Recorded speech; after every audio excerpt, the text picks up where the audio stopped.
नमस्ते। मैं सुमन। आज हिंदी व्याकरण के कुछ क्वेश्चन को पढ़ेंगे। संज्ञा से कुछ क्वेश्चन। पुस्तक किस प्रकार की संज्ञा है? जातिवाचक संज्ञा है। ईमानदारी किस प्रकार की संज्ञा है? भाववाचक संज्ञा है। राम शब्द किस संज्ञा को प्रकट करता है? व्यक्तिवाचक संज्ञा को प्रकट करता है। सोना किस प्रकार की संज्ञा है? द्रव्यवाचक संज्ञा है। Option number C. सर्वनाम से क्वेश्चन। मैं कौन सा सर्वनाम है? पुरुषवाचक सर्वनाम है। जो किस प्रकार का सर्वनाम है? संबंधवाचक सर्वनाम है। स्वयं किस प्रकार का सर्वनाम है? निजवाचक सर्वनाम स्वयं। यह किस प्रकार का सर्वनाम है? निश्चयवाचक सर्वनाम। ऑप्शन नंबर ए विशेषण। लाल फूल में लाल कौन सा विशेषण है? गुणवाचक विशेषण। पहला विद्यार्थी में पहला कौन सा विशेषण है? संख्यावाचक विशेषण।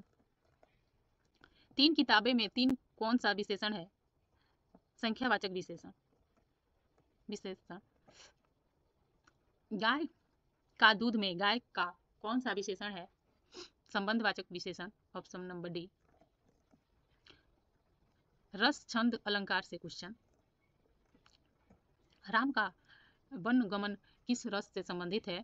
करुणा रस। कविता की पंक्तियां की समान ध्वनि व्यवस्था किसे कहते हैं? छंद को। लोहे का चना चबाना किस अलंकार का उदाहरण है? अतिशोक्ति। तेरा मन मोती सा निर्मल, इनमें से कौन सा अलंकार है? उपमा। Option number A. संज्ञा से क्वेश्चन। मित्रता किस प्रकार की संज्ञा है? भाववाचक संज्ञा है। ऑप्शन नंबर सी। भारत शब्द किस संज्ञा का उदाहरण है? व्यक्तिवाचक संज्ञा। Option number C. बालक किस प्रकार की संज्ञा है? जातिवाचक संज्ञा है। दूध किस प्रकार की संज्ञा है? द्रव्यवाचक संज्ञा है। किताबें किस संज्ञा का रूप है? बहुवाचक संज्ञा। संधि से क्वेश्चन। लोक उपकार का सही संधि विच्छेद कौन सा है? लोको उपकार। गृह आलय में कौन सा शब्द बनेगा? गृहालय।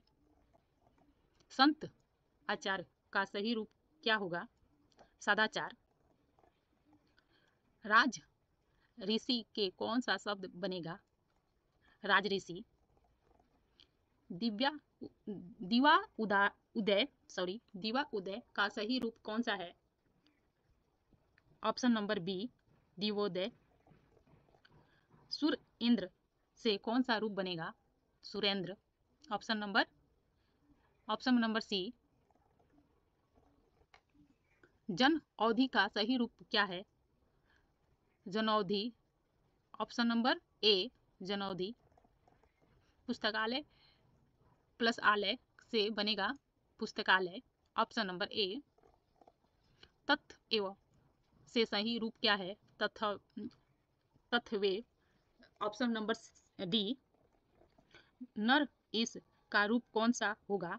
नरेश। एक। Option number A. छंद से क्वेश्चन।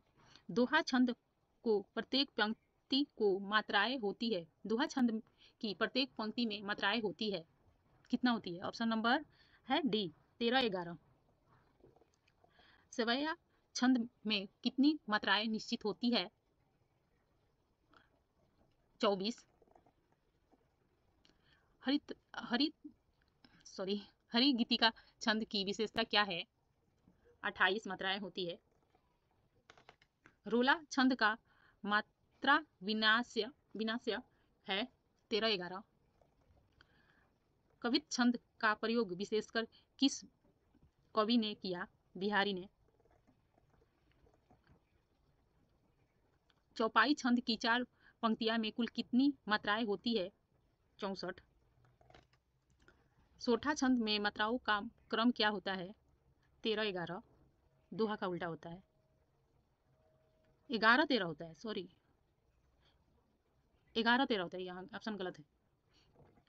गीतिका छंद में कितनी मात्राएं होती है? 28। हाउ ये भी ऑप्शन स्किप कीजिए। कुंडलिया छंद की विशेषता क्या है? पहले दोहे की आखिरी पंक्ति अगले दोहे की पहली पंक्ति बनती है कुंडलिया। Thank you for watching. Like subscribe जरूर करें।